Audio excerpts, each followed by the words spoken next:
online can hear us? Yeah. Yes, good morning, loud and clear. Good morning, thank you so much. So let's start. Hello, everyone. Thank you very much for being here with us. I'm Lubna Alem. So for those who don't know me, I'm the EORE Program Officer at the GICHD, and I'm also the Secretary of the EORE Advisory Group. So thank you very much for being here, and I'm going to be moderating this event along with Agnes Tilina from the CCCM Cluster. So on behalf of the GICHD, we warmly welcome you here at the center, as well as the people joining us online. So this resource that we are here today, the collaboration, EORE CCCM collaboration tip sheet, is a joint effort between the Global Camp Coordination and Camp Management Cluster, the Mine Action Area of Responsibility under the Global Protection Cluster, and the GICHD. I'm very grateful for our strong collaboration in developing this product that will hopefully contribute to making displacement settings safer for affected communities and at the same time for humanitarians too. I would also like to thank Agnes very much for the close collaboration and the cooperation and the long meetings that we've had to make this tip sheet to life. It has been a pleasure working with you, really, also co-organizing this event. So now I'm going to quickly walk you through our agenda today.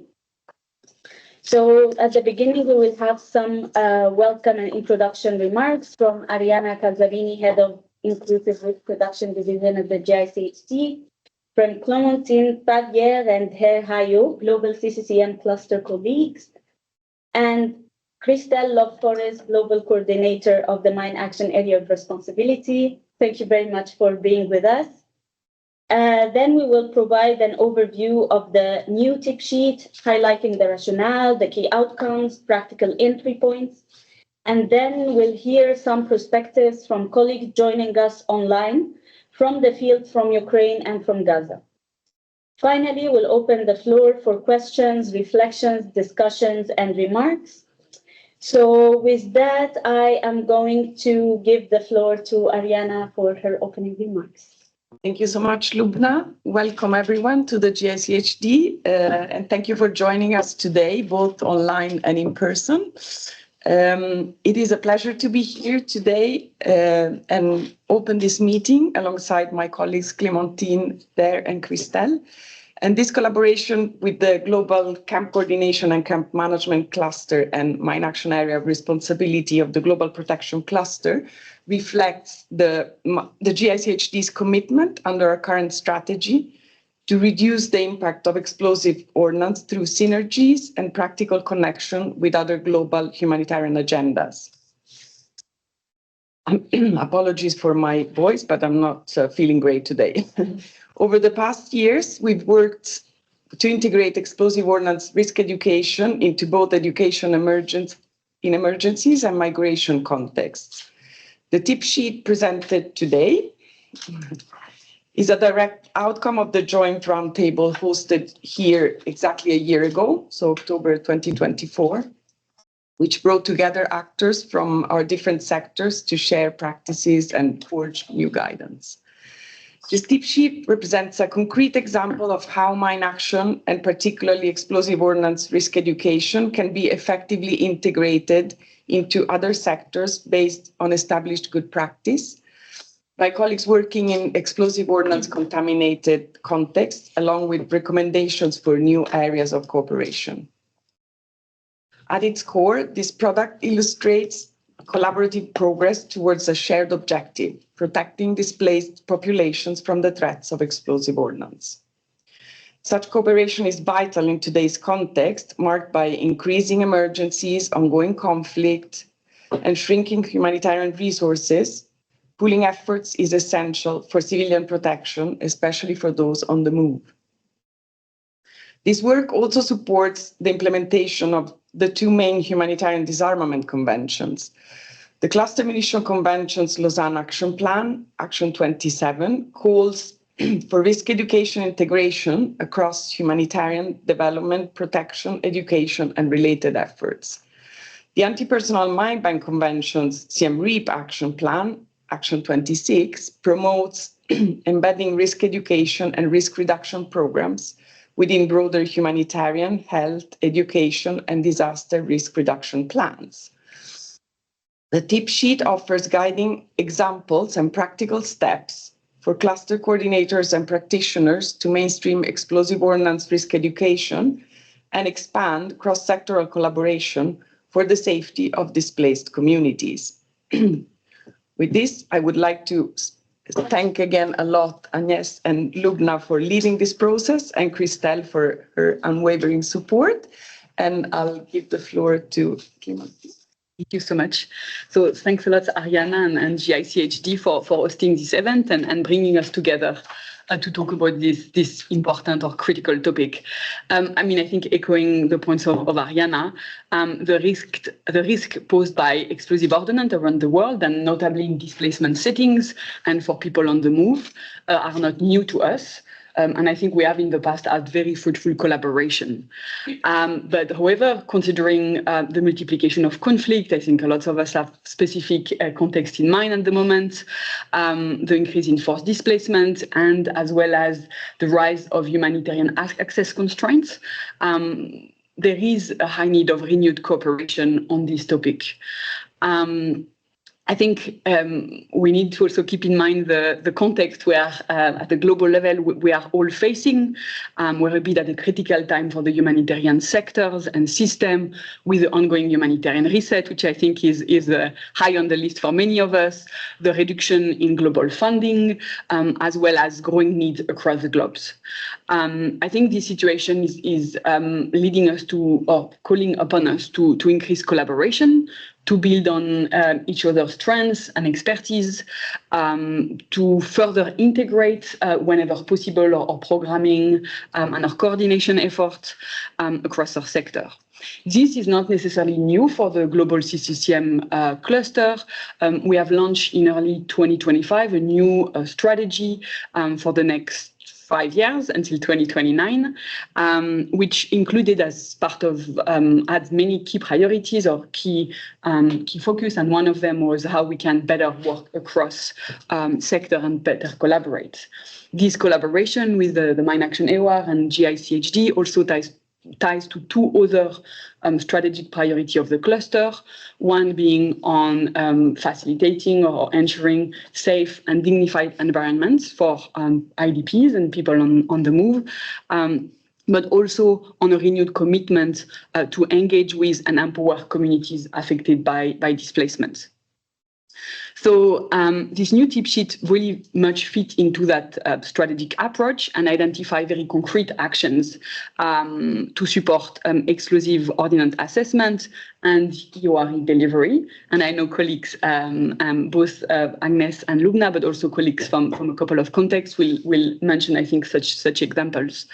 Maybe just to mention one of them for the CCM partner, I think CCM partner can track operator presence or gap within the site, ensure that complaint and feedback that refers to potential presence of explosive ordnance are referred to the right actor in a timely manners.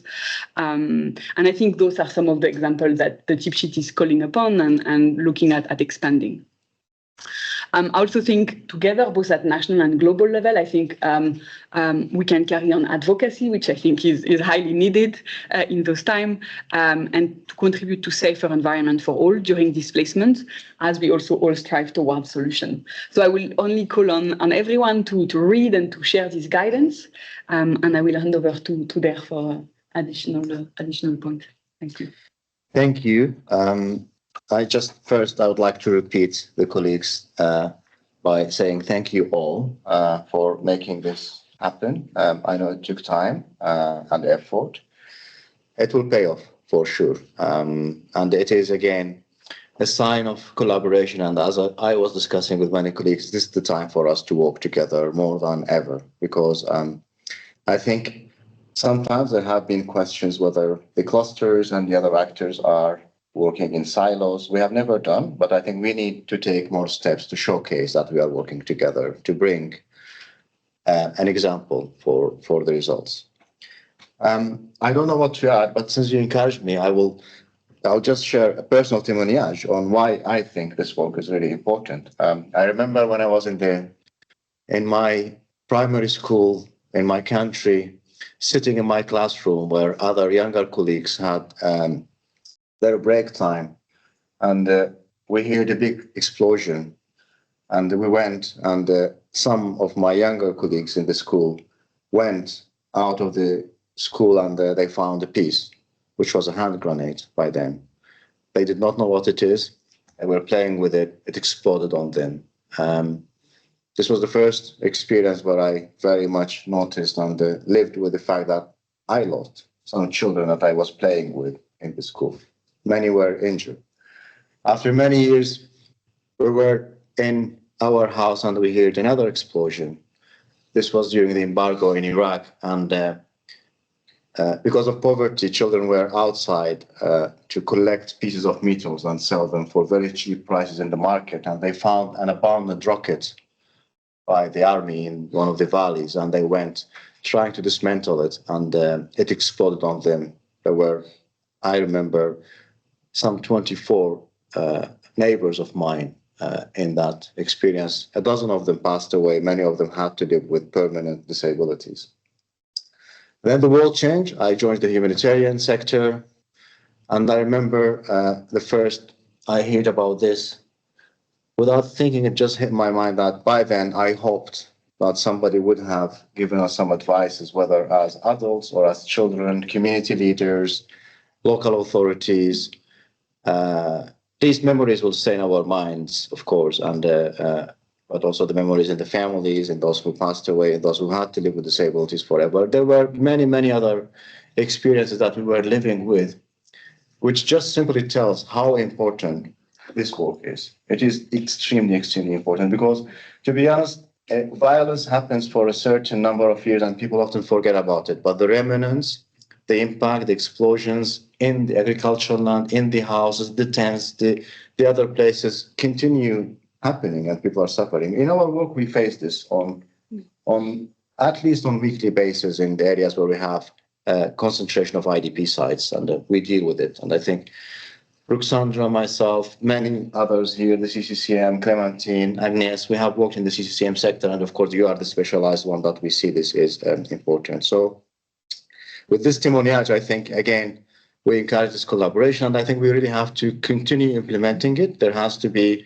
also more reach out from the colleagues who are with us online, maybe, and in person, to see how we can better help them to make sure that this is implemented in different countries and get more advices also on how taking this more forward. We will definitely also work together with you to reach out to other actors, to donors, to try to make sure that we will have, to the extent possible, enough resources for us to continue with this work. Thank you. Estelle, over to you. Thank you very much. Good morning to all. It is great to see so many colleagues and leaders who have helped us to basically put mine action in different clusters and sectors over the past years. I have a lot of thank you to give, so I'll thank everybody for in the interest of time. But I want to make 5 points. One, last year when we had the Global Cluster Coordinators Group Retreat, we had a session with Dennis Brown, who is now the Humanitarian Coordinator in Sudan. And Dennis Brown told the cluster coordinators that we need to be ruthless about delivery.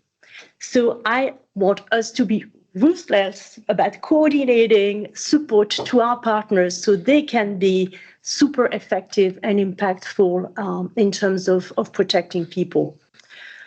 So why does it matter? It matters most of all because what we do in Mine Action is protecting the right to life.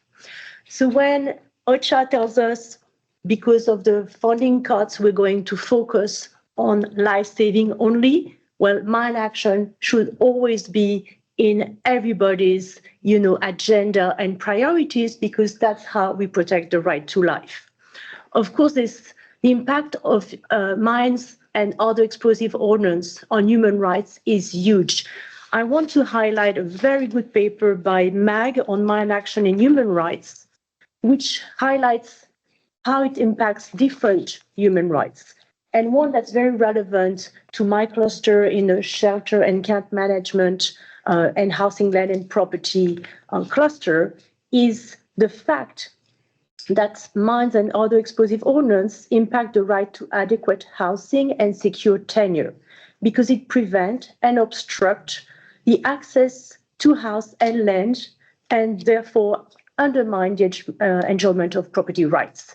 So I want just to leave that with you, but really encourage you to read that paper by MAG, and also tell you that MAG has won the Humanitarian Hilton Award and is getting basically the prize, which I think is several millions, on Monday at a big reception in New York. So, kudos to MAG, which is one of our partners that is ruthless about delivery and protecting people. Now, next point. Yesterday, I was talking to the ambassador of the UK to the conference on disarmament, including about the launch of this wonderful tip sheet. And he told me what he was very interested in is what would be the process to monitor the impact of this collaboration and of this tip sheet.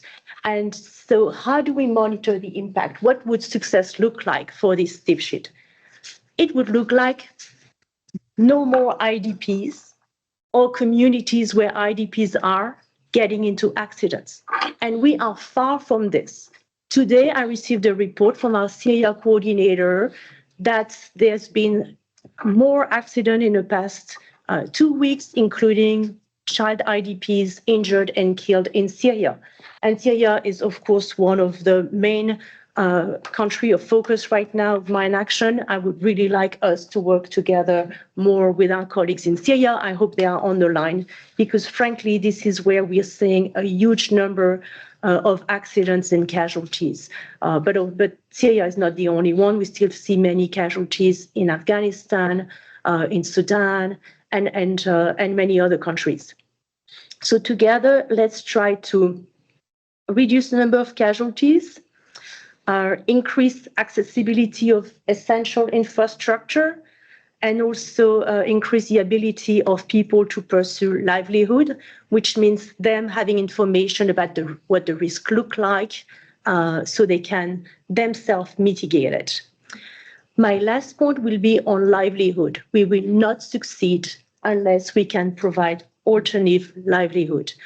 The reality is that many people, farmers, take risk, and they know what the explosive ordnance look like, but they still go into these dangerous and contaminated areas because they have no choice. So as long as we don't build resilience, livelihood, socioeconomic opportunity, we will continue to have accidents. So I will stop there and look forward to the discussion with all the participants. Thank you. Thank you very much for our speakers for these opening insights. And indeed, we have a colleague joining us from Somalia, Uganda, Syria, DRC, Ethiopia, Myanmar, Afghanistan. So we have 120 participants joining us online. So hopefully we will hear from them in the discussion session at the end of our event. So let's move briefly to a background about our collaboration tip sheet. So the tip sheet is actually a product of extensive consultation across the CCCM, Mine Action, and EORE communities. So as you've mentioned, that it responds to a clear need that displacement contexts today are increasingly contaminated with explosive ordnance. So this creates daily risks for displaced people, for host communities, and also for humanitarian staff. So the objective of this collaboration is to make sites and surfaces safer by ensuring that CCCM actors works together with mine action partners and integrate risk education into their work. So some of the key outcomes that we hope that we achieve through this tip sheet is preventing explosive ordnance risks from the onset of displacement, and we include EORE in planning processes, promoting safe behaviors among partners, among displaced populations, and among host communities. Also, of course, fostering stronger intersectoral cooperation, including data sharing, advocacy, and joint planning. So for this end, the tip sheet introduces who are the different mine action actors are. So it's not one agency, it's a group of actors spanning the national mine action authorities, UN agencies, UNICEF, UNMAS, international and also national NGOs delivering EORE. So we hope that all of them get together and work in having safer communities. The different intervention and activities of these actors, from clearance to EORE to victim assistance, we see that how these link directly to work on safety, services delivery, and protection. So with that background, let me now hand over to Agnes, who will guide us through the practical entry points for this database. Thank you, Lubna. Thank you, colleagues. We've included in this collaboration tip sheet a section on entry points for collaboration. It was important for us to come up with very concrete suggestions. And sometimes we work together in mailing setting, but we don't necessarily know very well each other. So that was to facilitate this cooperation in practical terms. For instance, we highlighted a few like that for CCM actors. Mine Action and EORE partners can support humanitarian access. We're talking about the restriction of humanitarian access. They can support us by sharing information on contamination, sharing safety advice, clear access. They can also train CCCM teams, partners, volunteers on EORE. This is a very important support that they can provide to us, help us develop messages for communities also. And as also mentioned, provide victim assistance services or support in this provision of services for victim assistance. One other thing is that when we developed this tip sheet, the first audience was primarily CCCM practitioners, so that they would understand Mine Action and EORE better. However, for this cooperation to be successful, it has to be both ways. So we also provided some entry point suggestion for Mine Action and EORE partners within the CCM world. We know that sometimes the camp coordination and camp management sector can be of activities for others. We've worked a lot on this, but this tip sheet can give Mine Action and EORE actors some concrete entry points. For instance, when it comes to community engagement and community mobilization and participation, our sectors has a wealth of experience in this field. We've been investing a lot. This is the heart of CCCM action. We can support EORE practitioners in reaching out to communities, in conveying the right messages, develop together outreach material for the communities displaced wherever they are. We can also include explosive ordnance risk in the various assessment exercise that we can conduct: assessment, audit, site monitoring, service monitoring. All the CCM resources can integrate some information that will be useful also for Mine Action and EORE actors. We were mentioning the complaint and feedback mechanisms. We can refer also to EORE and Mine Action practitioners relevant EO-related risk that we can capture through this mechanism. We've included also in terms of data, sharing displacement data, displacement trends, and we will hear also about our Gaza colleague later on that. There are also tips for cluster level cooperation in terms of HMRP process, in terms of development of guidance, SOPs, capacity building, and also further advocacy whether at global or at country level. There is also a checklist. Maybe we can move to the the next slide. Sorry. Exactly. So there's also a checklist included in this guidance, primarily for CCM practitioners of interest, for others too. And maybe just to reassure our CCCM colleagues that we did not add in this checklist a lot of new things for you. We know that CCCM is also very cross-cutting sectors, and we've been mainstreaming a lot of cross-cutting issues, and we don't want to frighten CCM practitioners saying that we're putting on you a whole bunch of new responsibilities. This checklist is mainly an update of an existing one that was developed back in 2013 with the Global Protection Cluster. Yes. You were probably involved. That was before me, but yes. Yeah. Okay, sorry. So it's an update of this pre-existing checklist, and also it builds on other guidance and recommendations that were already present in other CCCM guidance, be it the camp management toolkit or the minimum standards for camp management that were released back in 2021. So what it contains was already there. We just put it together to, again, make it easier to access for all of us, have it all in the same place, and emphasize the message, and basically try to make your life easier, but we're not adding any new responsibility. It includes actions from planning and preparedness to site closure, decommissioning. And there's also a part highlighting also the relevance of this cooperation beyond conflict, also in post-disaster context. As we know, in areas that have been contaminated in the past, in the event of change in the topology of the terrain, floods, landslides, or the disaster, it can trigger new risk. Buried explosive ordnance can resurface. So the focus is not only conflict setting. These explosive ordnance can remain for decades. So this is also a call in a disaster context to also, whenever relevant, reach out to main action and EORE partners. I'll stop here, I think, for now, and give back the floor to Lubna.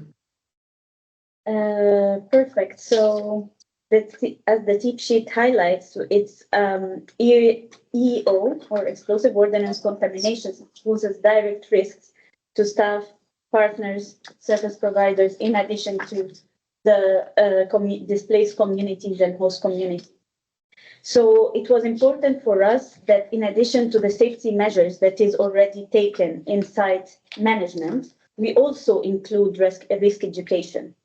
And a few key priorities that were identified in the tip sheet is communicating known risks clearly to all stakeholders operating in or around displacement sites, ensuring that site management teams and mobilizers are trained in EORE, safety procedures, and referral pathways. Another point was promoting regular first aid and refreshing training for frontline staff, and making sure that all humanitarian actors are familiar with incident reporting, evacuation, and security procedures in case of EO-related incidents. So with this in mind, I would now give the floor back to Agnes. Just before I give the floor, I want to maybe direct you to some of our GICHD resources that I think would be helpful for CCCM colleagues and humanitarian colleagues all over, which is our training portal that includes EORE Essentials course, and it's an online course you can take at your own pace. And there is also a more advanced course that you can also find online. We also have the EORE Advisory Group webpage, which is hosted by the GICHD, and it includes multiple resources, publications, also toolkits. So recently we've published the social SBCC, Social and Behavior Change Communication Toolkit, and they are all open resources for everyone. So I'll make sure in my email follow-up email to all the attendees online and in the room that I'm going to send all these resources. So with that, I'll hand over to Agnes for some of the collaboration in practice and perspectives from the field. Thank you, Lubna. And actually, I'm only taking the floor to introduce other colleagues who kindly agreed to join us today. They are online with us to share their field perspective and explain how this collaboration is taking place in practical terms in their respective settings. We will hear first from Mr. Abdi Fattah Goure, who is a CCCM Cluster Coordination Officer for Ukraine, national coordinator in Ukraine. And after that, we will hear from Mr. Richard Okello, who is currently a Senior Technical Advisor for Site Management in Palestine, who will talk to us about the context and the situation in Gaza, with an intervention from Lisa from DRC, Technical Advisor on Mine Action, which is building for DRC, who will also complement. But without further ado, I will give the floor first to Abdi Fattah, if you are online, and if we can put the slides also. The floor. Yes, the floor yes. Hi, this is Abdi. I hope you can hear me loud and clear. Agnes, Lubna in the room. We can. Okay. Excellent. So good morning and good afternoon for some of you. My name is Abdi. I'm the national coordinator for CCCM in Ukraine. And again, I wanted to thank the organizers of this event for bringing us all together, and very happy to share some of the concrete field level experiences on the collaboration happening between Mine Action EORE as well as CCCM partners in Ukraine. So what we wanted to share with you all is some very practical examples, of course, from our CCCM partners, and what has been happening in terms of this collaboration to advance the explosive ordnance and risk education session within collective sites in Ukraine. Maybe we can just go to the next slide. Yeah, okay. So a bit of context, Ukraine and this session, this presentation will last a little less than 10 minutes. So a bit of context in Ukraine, at the moment, we have around 1,500 collective sites hosting more than 70,000 IDPs. And very particular, profile of the population group, vulnerable caseload, people of limited mobilities, but also children as well. Some of these collective sites are located in very high risk regions in Ukraine, I will say. And part of the collaboration between Mine Action EORE and CCCM partners has been to advance awareness sessions on the risk education on the ordnance and explosives within or the environment which the collective sites are located.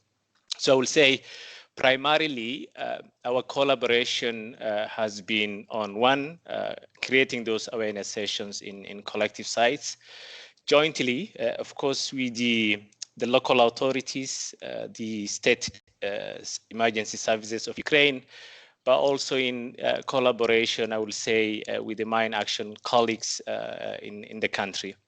One example also has been, distributing leaflets and with key messages on this risk education to IDPs in collective sites.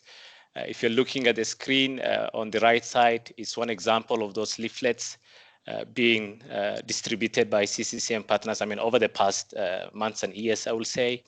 And that collaboration has been ongoing. But also I must say, that particular collaboration, of course, requires enhancement. And I think the tip sheet for collaboration is very timely. We are looking forward to enhance that engagement with the state authorities, but also with the colleagues of Mine Action EORE in Ukraine to see how we could double our efforts on creating these awareness sessions across collective sites hosting IDPs. Also, another area of our collaboration, and when I say our collaboration, I'm referring to CCCM partners. I'm representing here a quite significant number of CCCM partners, some of whom are actually on the call, has been on the referral part. CCCM partners working with the site managers and local authorities to refer cases, or situations where such incidents are occurring as well. So I also listed some few partners that has been very proactively or implemented some programs in Ukraine. The list is not exhaustive. These are some of the partners we've been having in contact with and sharing some of the information. Significant number of those partners are national NGOs, as clearly listed on the screen on the presentation. Maybe next slide. Yeah. Okay. So concretely, I wanted to share with you two practical field examples from one international NGO working in Ukraine, and also another example coming from a national NGO in Ukraine. To be specific, ACTED has been working as a CCCM partner in Ukraine. Part of the program, I will say in the early stages of the war, I mean 2022, 2023, has been collaboration with the State Emergency Services of Ukraine. I'm sure the ACTED colleagues are on the line as well. And they have been implementing very comprehensive programs on mine risk education, and also, of course, other safety awareness, including fire safety awareness in collective sites. The ACTED engagement with the authorities has been also very much in support of the coordinate, logistical aspect and the mobilization of collective site residents and site managers for these sessions. Significant efforts happened.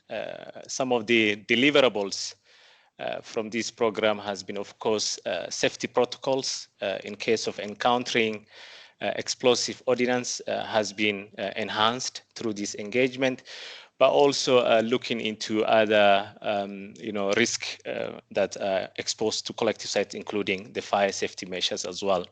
So just to say that there has been such level of implementation and programs implemented by some of our core CCCM partners in Ukraine. If you're looking at the screen, on the left side is clearly a photo of these events happening in parts of Ukraine, working closely with the local authorities, the State Emergency Services of Ukraine, but also the regional administration partners, CCCM partners, as well as colleagues from the Mine Action EORE.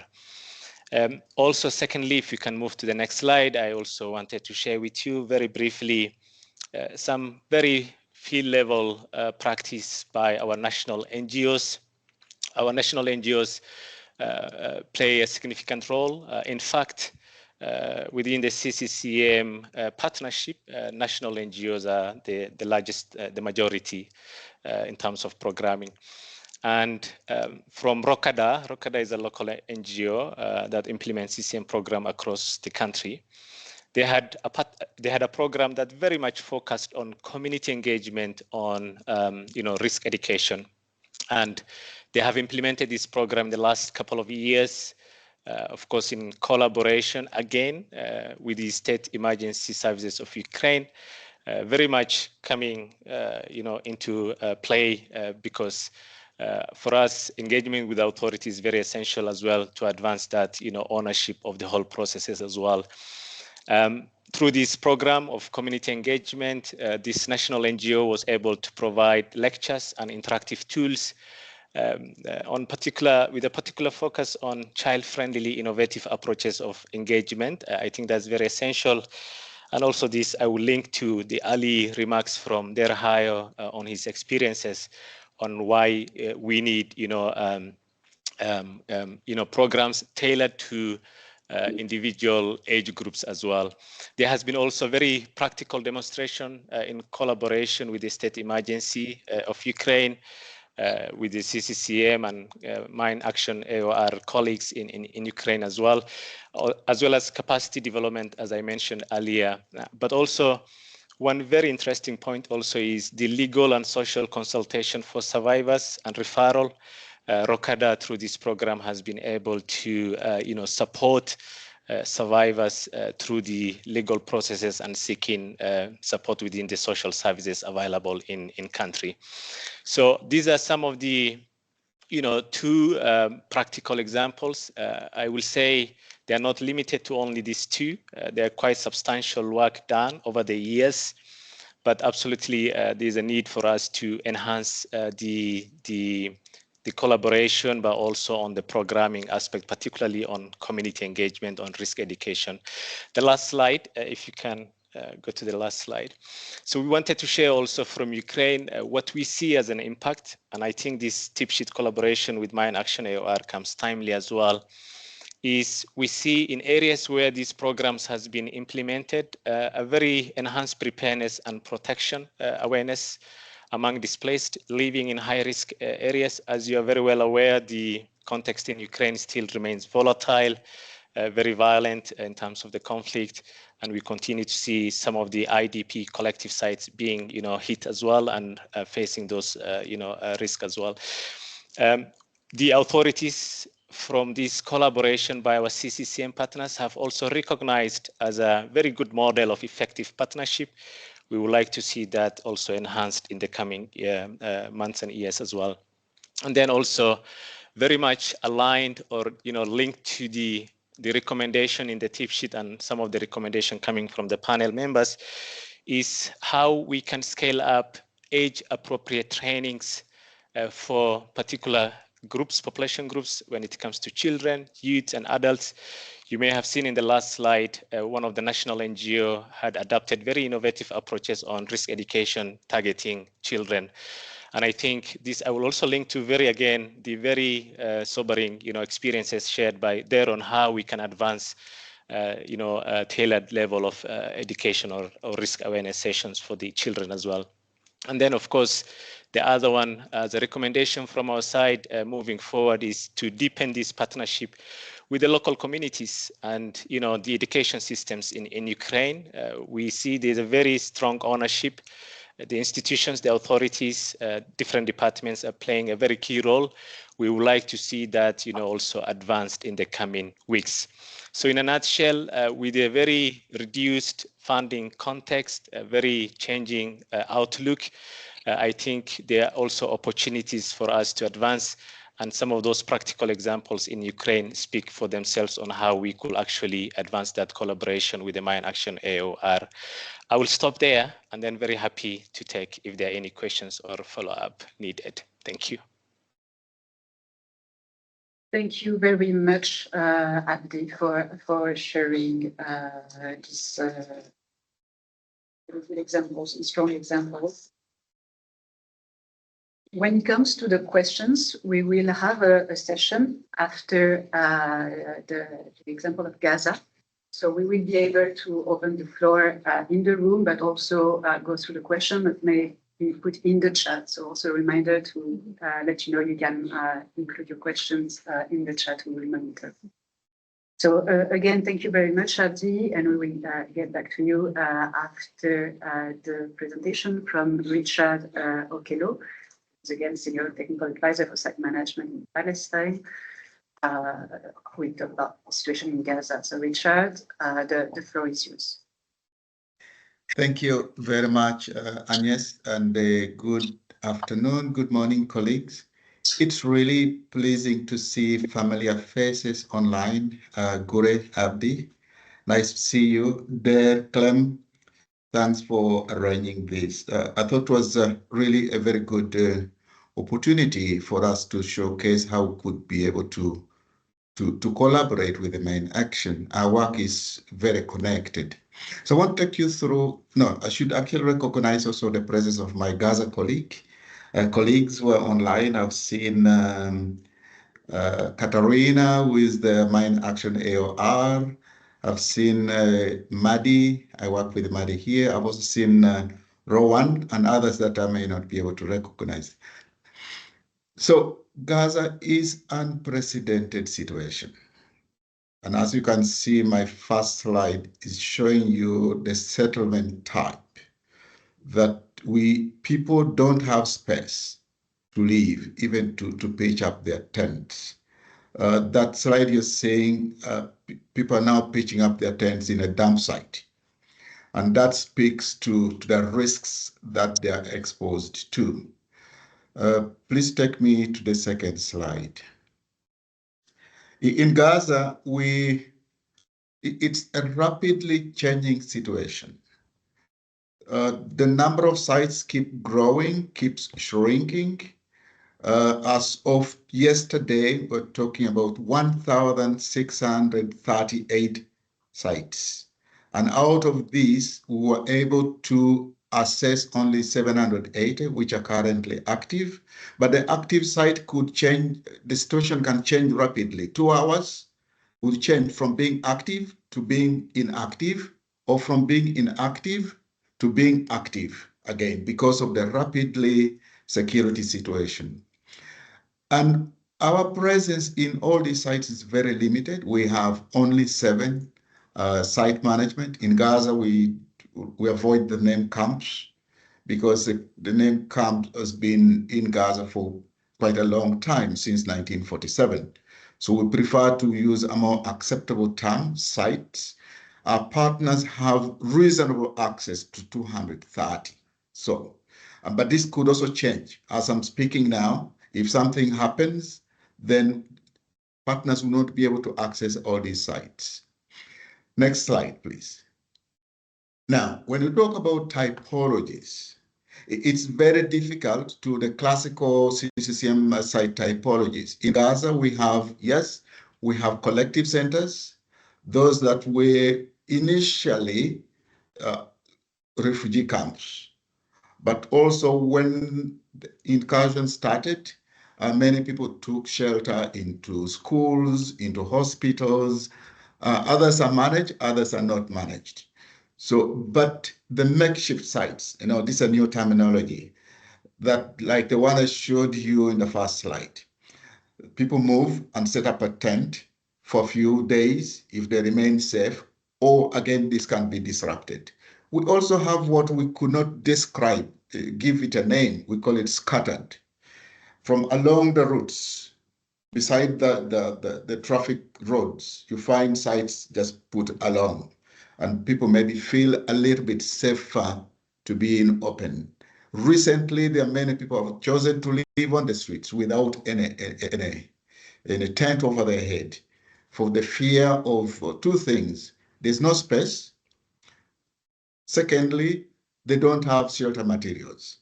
There hasn't been the shelter materials brought in for quite a number of times. But the third one is the safety. Because if you talk about the civilian nature of the site, is not a terminology we use in Gaza, because we've witnessed a number of sites being hit or being targeted, including collective centers. Next slide, please. The population of Gaza, the estimate is about 2.1 million people. So what we have been able to track, that people that living in the site is close to 1 million. But this, again, as I said, it keeps changing, can rise up, can also go down, And this does not include the population that is scattered, or people have gone back to their damaged or partially destroyed homes or buildings, or partially destroyed schools. The entire place is an IDP site. So the entire population of 2.1 million people are displaced. And then the population of collective centers also keep changing. There's one directly managed by UNRWA. UNRWA is the UN refugee works and agencies for Palestinian refugees, has been active in Gaza or in Palestine since around 1947. So they have collective centers that they manage directly, but also we have non-UNRWA, what we call non-UNRWA collective centers, but also in the perimeter side, in the vicinity of these collective centers, the people there. And we fail to make it, to define what typology they fit in. Next slide, please. One of the activities that we've been doing, site manager have been doing, is to keep tracking the population movement. And the movement itself also has a lot of risks that exposes people to. If a collective center has been targeted now, 5 hours later, people will go back. Or when the evacuation order, or what we describe as displacement order, is issued, normally they drop leaflets, and we share this with the site management partners. We also share with the community to evacuate an area. And an area is targeted. It doesn't matter. It could be a collective center targeted. And if now the guns do go silent for the next 2 hours, people still go back. In terms of mine risks or unexploded ordnance of remnants of war, we've witnessed quite a number of casualties that I think one of our partners has been very active in tracking this, DRC, and I think they would also be able to present the work that they've done. Next slide, please. This slide, you couldn't be able to see it properly, but the map in the middle is showing you the movement of the people, that they keep moving from one point to the next and then moving. And we keep tracking this. And as of 27th, I prepared this slide on the 27th September, we had tracked over 1.2 million people that have just been moving. And it's a population on the move, despite the glaring lack of humanitarian assistance coming in. And people are extremely exhausted, and many of them do get, become victims of mines or unexploded ordinances or just direct targeting. Next slide. I think this might be the second last slide, yeah. Okay, the typologies I talked about, just showing a few examples. If you see the picture on the right on the screen, that's one of the collective centers that was targeted. And 2 hours later on, you could see pictures of people going back to pick up their pieces and going to settle there. And it's a difficult situation to describe. Now, the pictures on the left, recently from the north of Gaza, there's been a push to people to come to the middle area, a very small area, to around 7 square kilometers. And a population of 1.2 or even 2.1 million people to concentrate there. So we're seeing this rapidly sites being set up to where people think might be safe. But now we don't have the capacity to do collected garbage. Winter is coming in, and with the floods, whatever will remain will be pushed to where people have settled in and exposing them to a number of risks. Our collaboration has really been good with the main action, and Katarina will speak to this, particularly one of our partners, DRC, that has mainstream mine risks education into their programming. When we do safety audit, DRC does the safety audit with a lens in terms of looking at the mine risks that the site are exposed to. But the number of sites are simply too many. And as I said, around 1,600 only have access to 200.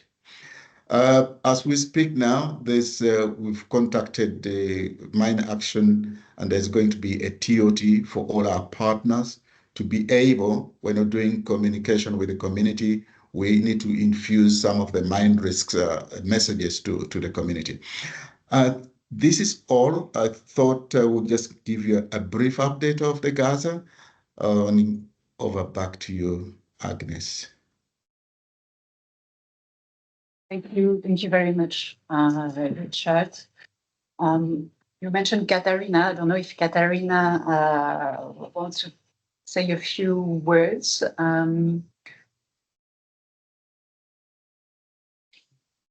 Or we go directly to Lisa. Just I didn't want to interrupt if Katarina wanted to come in as mine action coordinator for Gaza, of what I understand. I think John's hand is up. Katarina also works with John Edwards. Maybe you want to say something. Yes, I mute Katarina. Yeah, sure. We are muting Katarina. Yeah, this is an opportunity. Please, we have time. We planned for 1 hour 37. We didn't want to rush. So, of course, please feel free to come in and to add if you want. Yeah, Katarina is now with us.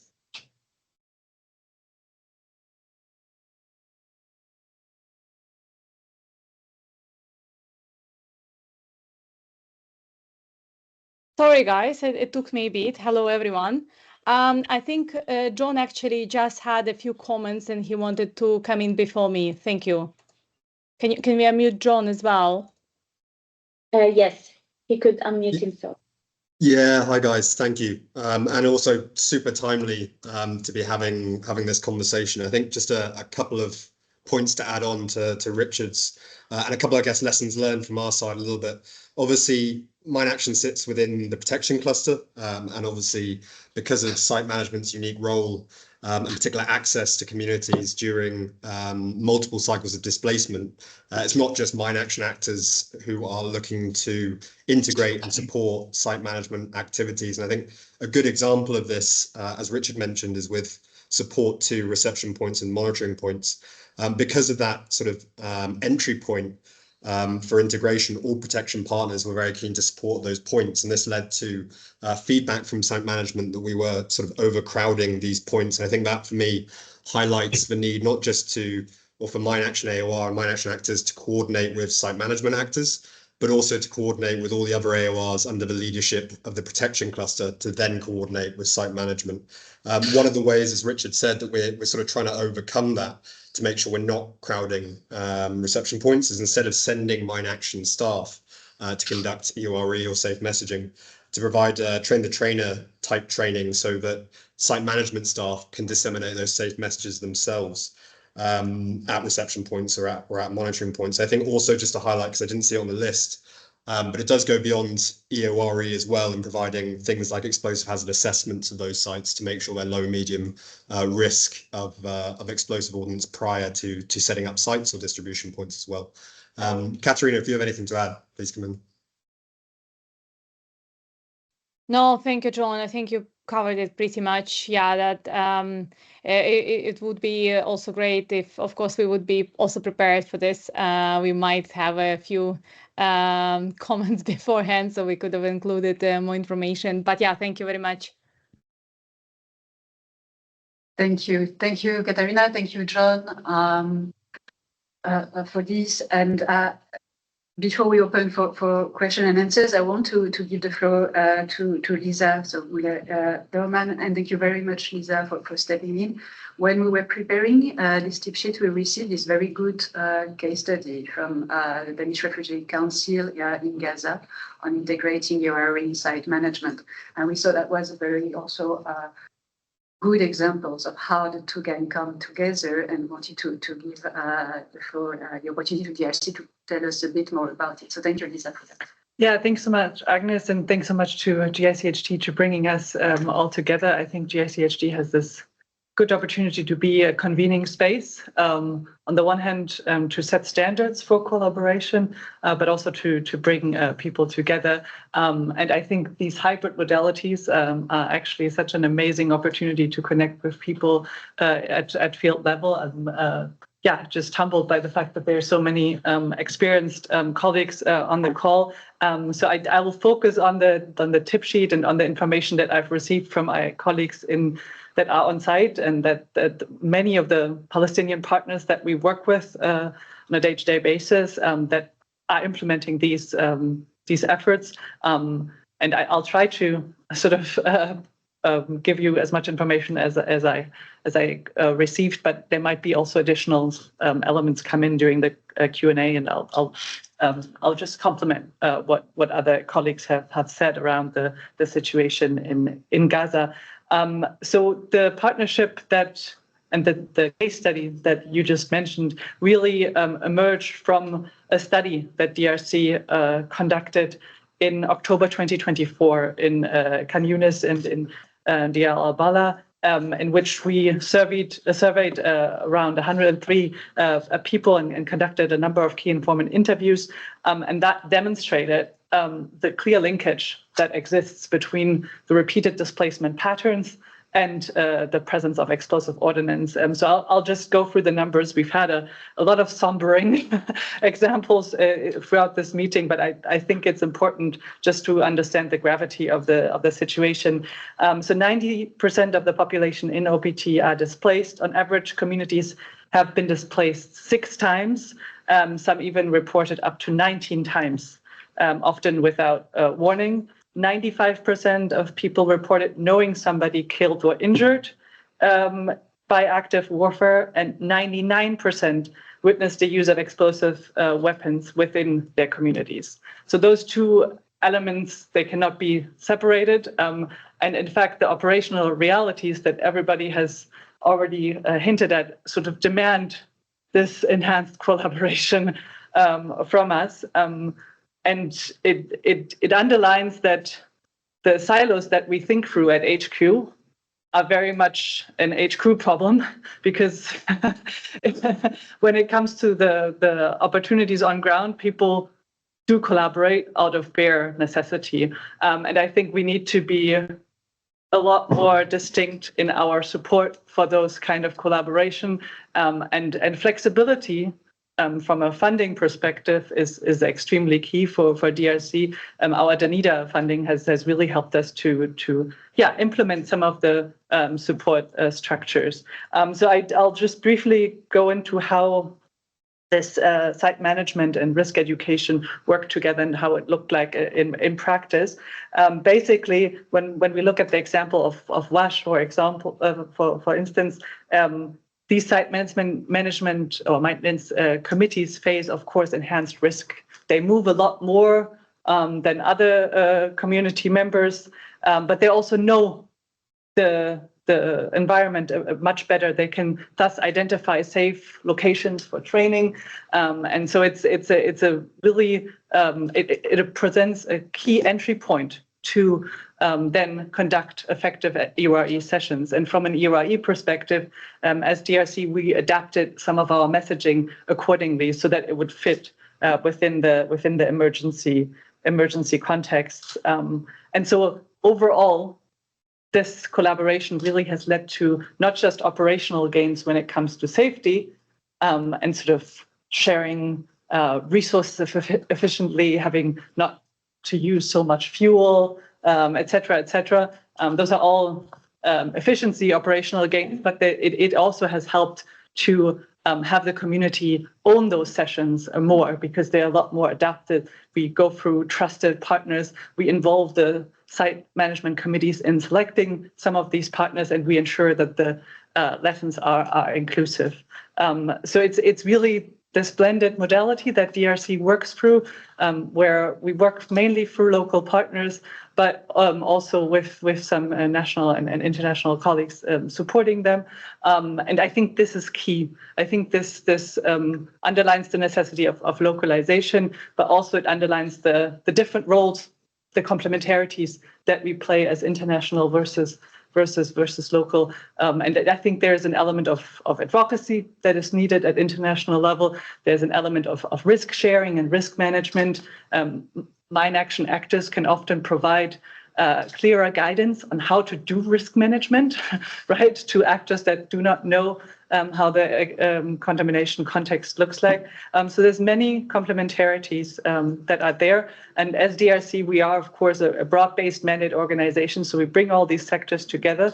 And I've been part of many, I guess, assessments, processes where we've tried to identify how does integration actually work in practice?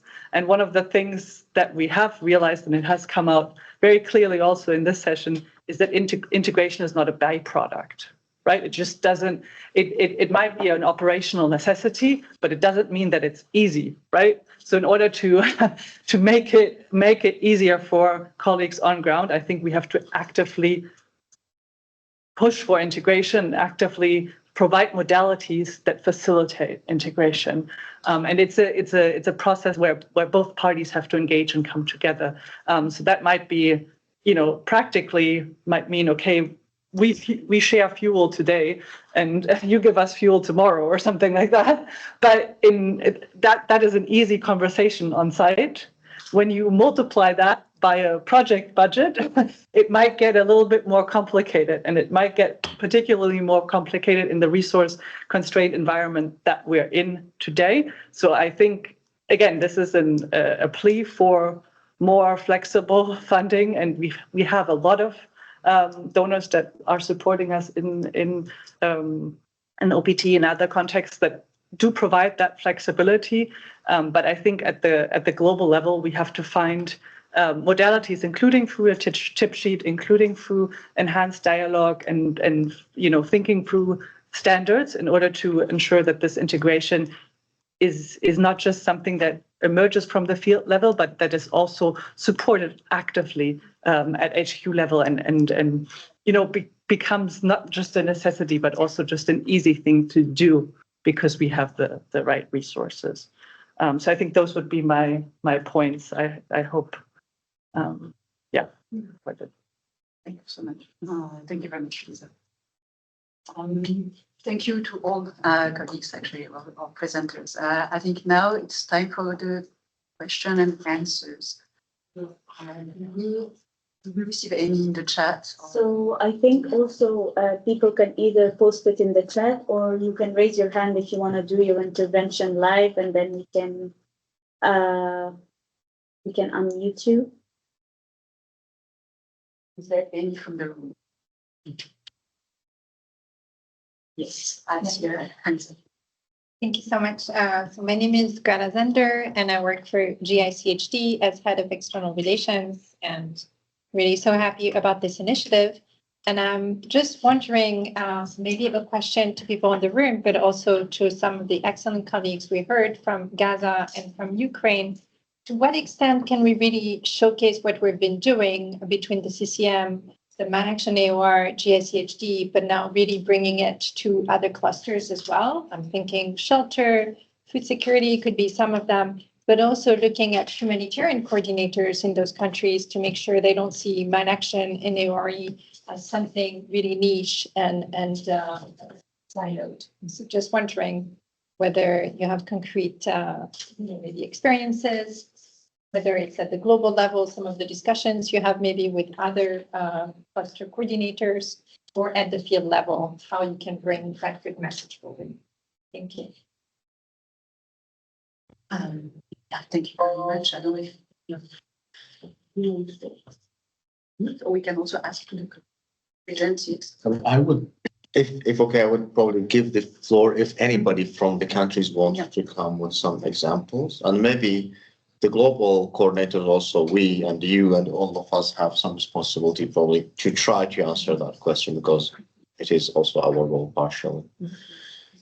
So Abdi, Richard, or John or Katerina, any of you would like to share their experience or their thoughts regarding how to showcase this work, how to bring it to the higher level in country in particular? Yeah, we have John raised his hand, so.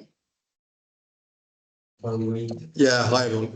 I mean, I think we've had some success in OPT. That's partly, I think, because we've got 2 full-time coordinators, so we can spread ourselves around in all the different meetings and advocate for this on behalf of the sector, but also just because of the sheer density of explosive contamination and the barriers that leads to in terms of the distribution of humanitarian aid as a whole. I think a big focus of ours has been on quite often shouting in meetings about the hazards that are prevalent and why mine action as a whole, not just EORE, but including EHAs and of course victim assistance, is a cross-cutting enabler for the wider humanitarian response. About a year ago, I don't think that was necessarily reaching the top levels, but now it certainly is. And I think that is proven by the fact that we're seeing a larger slice of the pie when it comes to humanitarian pooled funding, for example. And I think a big part of that as well, to be honest with you, is up until about a year ago, we didn't have a sort of full-time CMAP for UNMAS, who obviously sits at that level and is able to advocate on our behalf. Whereas we do now have that, and he sits in a lot of those conversations. And I think there's a wider understanding now that the mine action is essential, whether that's clearing roads, whether that's providing EORE to frontline staff, whether that is, linking up with reception points, whether that is victim assistance, tracking in hospitals and primary medical centres, and so on and so forth. I can see Katharina's got her hand up, so I'll give the floor to her.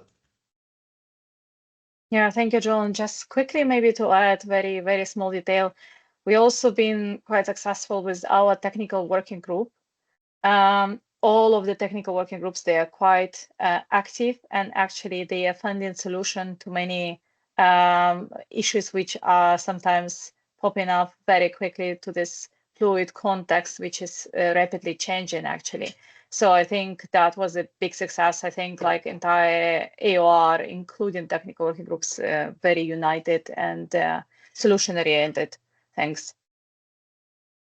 We have also a request for intervention from Aida Kargil from the Syria Mine Action Area of Responsibility. So Aida, you can unmute yourself.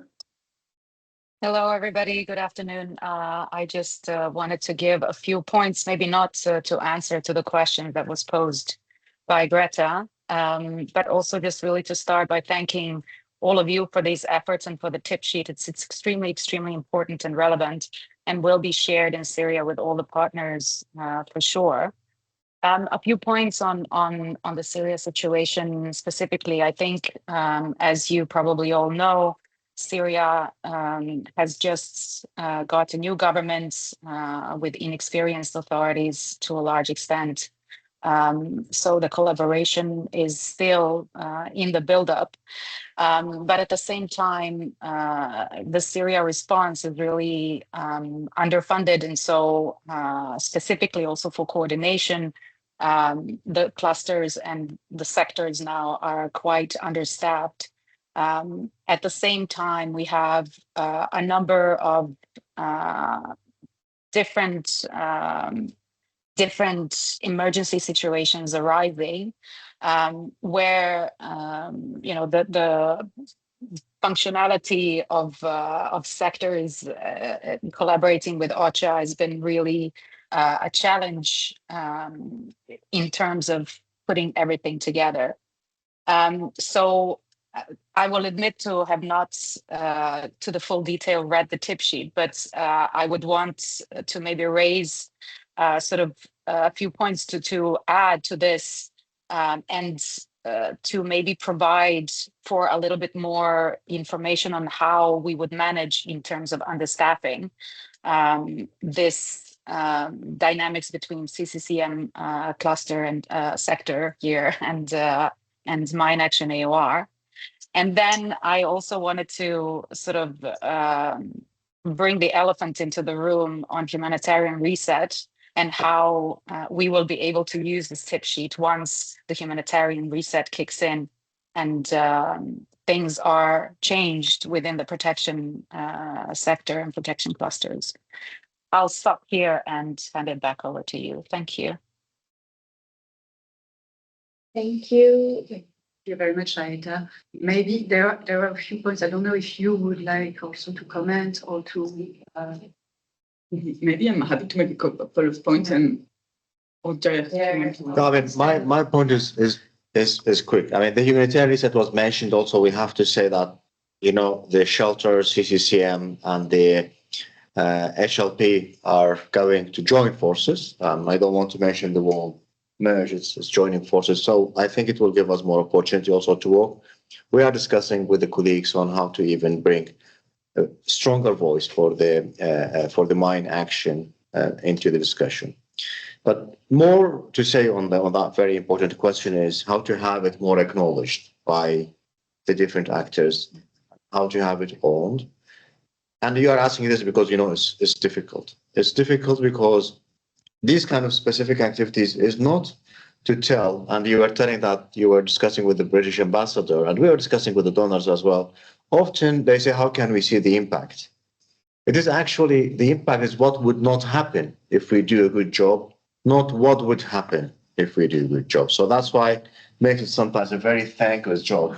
And only those who own it from the beginning, who understand how this is stopping things from happening, not making things happening in many cases, is important. That's why it has to be owned by them.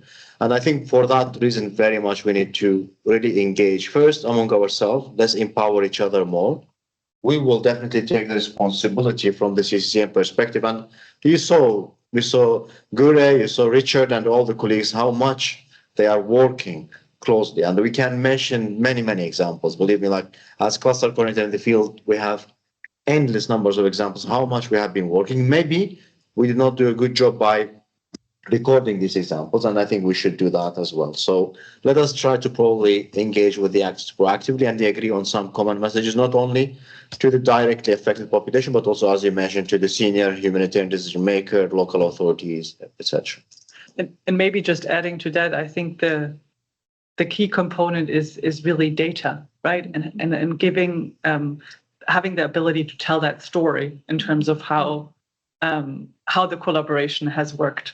Very often data is scarce, access is scarce. And so I think for donors also the other side of the coin is really to, if they want to see impact, they have to support analysis, right? Because people that are collaborating together on the ground, they're doing things, right?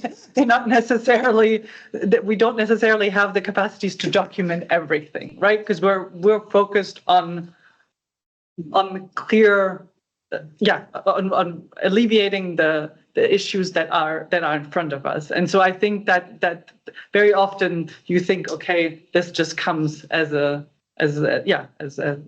pass-by thing, but really the documenting of impact and the having the data accessible for some of these areas is extremely important. And I'm quite frankly worried about those kind of contexts where we do not have the data, or we do not have the technical experts, or we're struggling to identify properly and refer properly relevant victims to the relevant services because we don't have enough data. So I think there, again, dedicated experts are important. And on the victim assistance side, for example, in OPT, DRC has trained some of the other sectoral stuff in order to fill out the relevant,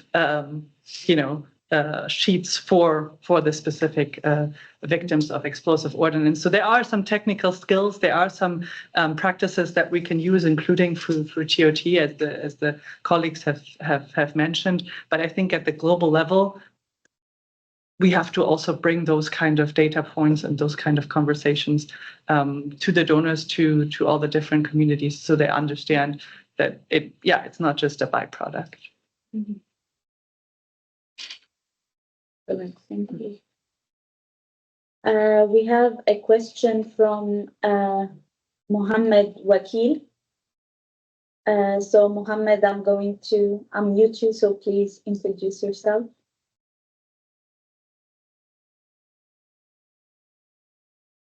Thank you, and good morning, good afternoon to everyone. So first of all, thank you for organizing this important session. One of my concern, or I could say questions, I would like to share it, that normally in the case of Afghanistan, over the past 20 years, the agencies that they were responsible for establishing IDP or returnees camps, they mostly forget or ignore to coordinate with the mine action EORE.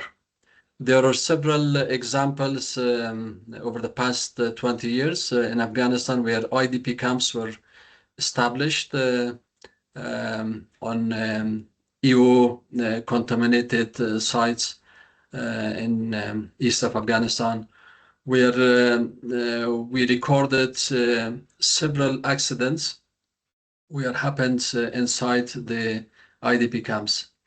So it is a serious issue. I see a paragraph on this tape sheet, which is quite good. Probably when EU contamination is suspected or confirmed in, around, planned or existing displacement site, CCM actors should coordinate closely with mine action EORE. So it's good that there is an emphasis on the planned, because normally when sites are established, then something happens and then they contact the mine action EORE. I hope this word of instead of should, I hope it was shall, because to put it more emphasis on that. And so I reiterate that the proactive coordination with the mine action EORE for establishing these camps, I think it's quite essential. After establishing the camps and something happens, then in some of the context, for example, when there is limited funding for the sector, responding to the problem is quite challenging.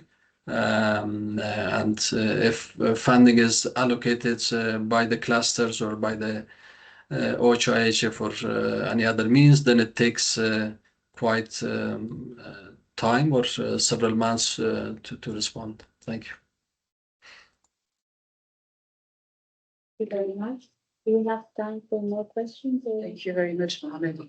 Good point, and we hope that we need to be more proactive in it, and that's really the purpose of this team sheet and this collaboration, renewed collaboration. Can I just add one element? It's okay if I speak here? Yeah. We do have a challenge, which is the fact that UNMAS, the UN Mine Action Service, is not part of the ISC, the Interagency Standing Committee, where some of the key decisions are made. And at the country level, sometimes UNMAS is not part of the UN country team, where those decisions and prioritization are made. So we have to rely on UNHCR, for instance, as the cluster lead agency for the protection cluster, to basically speak on our behalf. Some of you are working with either UNHCR or IOM or IFRC who are in those discussions. So we want your representative to bring up this issue and at the HCT, so that the humanitarian coordinator knows that this should be a priority, and the fact that it's cross-cutting, it does not only impact, shelter and camp management, it really impacts everything in the humanitarian response. But somehow this issue is just not recognized, and we need to be super vocal. And if we are not at the meeting that day, nobody's going to talk about it, as if it was shameful to mention mine action, or is it seen as something that's so technical and complex that you cannot mention it if you are not part of the mine action area? No, that's not true. You can talk about risk education and risk management as much as us, and we hope that this will help other colleagues feel more comfortable highlighting this problem, sharing information with us, and doing joint advocacy, because I think that's where we are really lagging behind. Thank you. Thank you very much. Thank you very much. I think that was also a very good intervention, maybe to lead us to the closure of this event, because we've now reached the time. But these were very important points. Building on the discussion today, and there have been a lot of ideas already. Maybe we can go to the next slide. But we really want to continue this cooperation. Again, it's not a new thing that we're launching now. We want to renew this commitment. We want to go further. And as also Lisa mentioned, we also want to capture this learning, like how we do it in practice, to be also able to be more vocal, to show, to demonstrate, to capture this lessons learned we've seen and we keep on seeing. So we wanted to take this opportunity to launch a call for case studies. You who have been listening to us online, participating, asking questions. If you do have some learning, please, things that you would like to capture to see reflected, please contact us. It can be any of us, the Global CCCM team, the Mine Action team, the GICHD team. We'll be very eager to support you in putting that together, so we actually be able to learn from this ongoing cooperation and see how to move forward. The joint advocacy element has been highlighted also a lot, and that's really also an area where we definitely also do both at the global level, at the national level. But I think this is something we can really work on further. But we wanted also to give you the opportunity, all of you as panelists, to say last few words on like the key takeaways from today, or how you see this cooperation also moving forward. The elements you really like to see reflected in the next months, years. So maybe Ariana, if you would like to go Thank first. you, and yes. Thank you everyone for the really interesting discussions and interventions from the field. I think that maybe one of the takeaways is that we really need to be better, both as GICHD and the broader mine action sector, to make sure that we are part of the important conversations and that we make sure that we can make, safer environments for displaced people in general. And in terms of the specific topic of this day, that the tip sheet is actually something that is used and, read and practiced in the field. Those would be my two takeaways. Thank you, Ariane. Clémentine? Yeah, no, I think when I was thinking on key takeaway, or maybe echoing some of the discussion, I think for me, advocacy, I think both coming from our level and the global level, but also at country level, I think is something that I think we do need to do more. And I think maybe then building, because I think as Lisa was saying, I think it's very hard to do advocacy without data. And I think the CCCM sector is, because of kind of our multi-sectoral coordination, we're at the crossroad of many sectors. We do play a role in collecting and in articulating data. And as much as, for example, we have improved a lot in the past for collaboration with the HLPOR on better tracking eviction and being able to relay, I think we could probably improve, not to replace, but more strengthen how we can contribute to collecting and then providing data on potential incident in sites.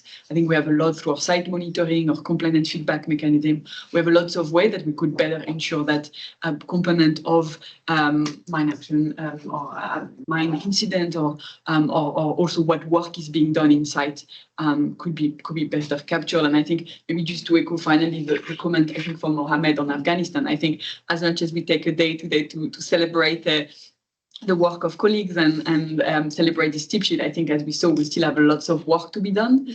And I hope that this is just a day into a longer, and I think we all agree on a longer work at both global and national level, because I think a lot of work remains to be done. And I think as much as it's good to hear from all the places where there's been a lot of successes, we know that in many contexts, things remain quite challenging for colleagues on the ground, especially at a time where there is less capacity and resources to do work and to collaborate. Thank you, Clémentine. I would like to echo what the colleagues have mentioned. And I think in addition to that, and we learned from many countries, there are many other countries we have to illustrate. And I think this comes with the case studies. But then the case studies are not just on paper. We have to see what to do with them. And then probably we have been a little bit not utilizing the case studies and giving them the right attention that they deserve. So we have to see. But let's get also together probably after we have learned from the colleagues online, by the way. Thank you for all this. It's really learning for us, not just presenting. Let's probably have a quick discussion. We don't need to establish another global working group, etc., or hire somebody to do this for us. I think we can afford it ourselves. Let's have probably a wrap-up meeting, maybe after reflections next week or the week after, to see what can we do to keep this rolling and get the best out of it. Thank you, Dave. Any final words from me? Maybe just to flag, I wanted to flag this report. So it's from Humanity and Inclusion, formerly Handicap International. So it's titled Saving Lives in Conflict, Risk Education and Conflict Preparedness to Protect Civilians in EWIPA settings. EWIPA means explosive weapons in populated area. So in the mine action sector, we deal with explosive ordnance, after the battle is over most of the time, right? But here, this is talking about upstream risk management, which is how do you help families, that are living under the bombs that are falling, how do you help them to protect themselves? So some of our partners, like the Norwegian People's Aid, Ordnance, HI, have started to do some work on this. It's very complicated, right? And the recommendation of this report is we need some kind of technical note or standards to help people that are at risk to protect themselves before, or while the bombs are falling. And so they're saying the MAOR, because it is in a good position to do that. Now we're merging to the protection cluster, so we're trying to get the protection cluster to pick that up. It's a big issue because it's probably not going to stop this problem of explosive weapons used in populated areas. And this also probably affects you. So it'd be very interesting to also in this follow-up discussion, see how does that affect you? How do we do joint advocacy? Because we want more countries to commit to avoiding the use of explosive weapons in populated area. There's a declaration on that, and there's a conference in Costa Rica in November. So just wanted to flag that this is a little bit expanding the scope or widening the length of mine action to do more upstream engagement, but that we're moving in that direction. And so I'll stop here and continuing to work with all of you to basically advance this collaboration. Thank you. And maybe just to as a final word, also on this, I think of course some of these interventions would not be necessary if we wouldn't have the nature of conflict that has changed and the violations of international humanitarian law that are ongoing and that are rampant at the moment in many conflict scenarios. So it's also the conduct of war that has shifted and that has required from humanitarian actors to adapt. It has brought us to collaborations like the one that we are discussing today. But it's very important that this advocacy element continues and that we bring the perspective of colleagues to the field, because some of these assessments are actually data. It's not the most important or not the most costly intervention, right? It's one part of the intervention. But the technical work, the clearing all the square meters is often what is very, very costly. When it comes to non-technical survey and assessments, it's not the most expensive activity, but we have to actually dedicate resources to it.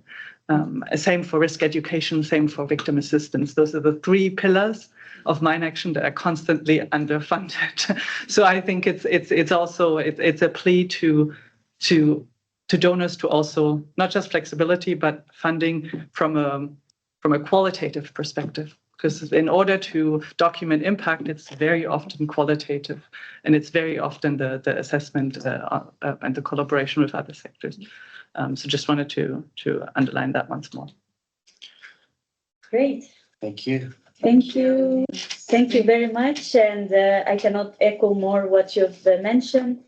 And I think it would be important to follow up, not just to launch a collaboration, but to also follow up on it and to document our work and to document success stories. So as we come to the end of today's event, I'd like to thank all of you, Ariana, Clementine, Dare, Lisa, Christelle, Agnes, and also the people joining us online. We had Abdel Fattah, we had Richard, John, Katerina, Aida, our colleague from Afghanistan. Thank you very, very much for sharing your insights and also your real life perspective and the real world perspective.